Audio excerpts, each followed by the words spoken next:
جو اللہ پہ توکل کرتا ہے، اللہ سے مانگتا ہے، اللہ کے سامنے گڑ گڑاتا ہے، اور کوئی حال آ جائے، پریشانی آ جائے تو اللہ کی طرف متوجہ ہوتا ہے، انسانوں کی طرف متوجہ نہیں ہوتا۔ اپنی پریشانیوں کو، غموں کو، اپنی ماؤں کو، باپ کو بتانا جو ہے، اس سے تو اور کام خراب ہوتا ہے۔ یہ تو اللہ پاک ناراض ہوتا ہے۔ جیسے وہ لڑکی ہوتی ہے نا گھر میں، تو میں اکثر مثال لیتا ہوں، تو ماں باپ کے گھر میں ہوتی ہے نا، تو اس کو ماں باپ بھی برا بلا کہتے ہیں، بھائی بھی اس کو برا بلا کہہ دیتے ہیں، کبھی مار بھی دیتے ہیں، کسی سے شکایت نہیں کرتی۔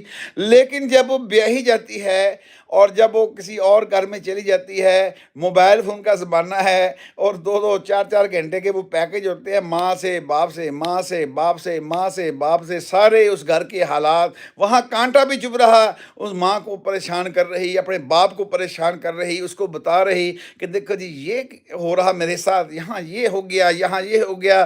پھر وہ آتے ہیں، لڑائیاں بڑھتی ہیں، پھر طلاقیں ہو جاتی ہیں۔ اللہ ہم سب کو صبر کی توفیق نصیب فرمائے۔ استعینوا بالصبر والصلاۃ، اللہ کے اوپر مدد حاصل کرنی ہے تو کیا کرنا ہوگا؟ ہمیں اللہ سے صبر کر کے، اور پھر صلاح، نماز کے ذریعے سے اللہ کی مدد کو حاصل کرو۔ میری مدد اگر حاصل کرنا چاہتے ہو تو صبر کرو۔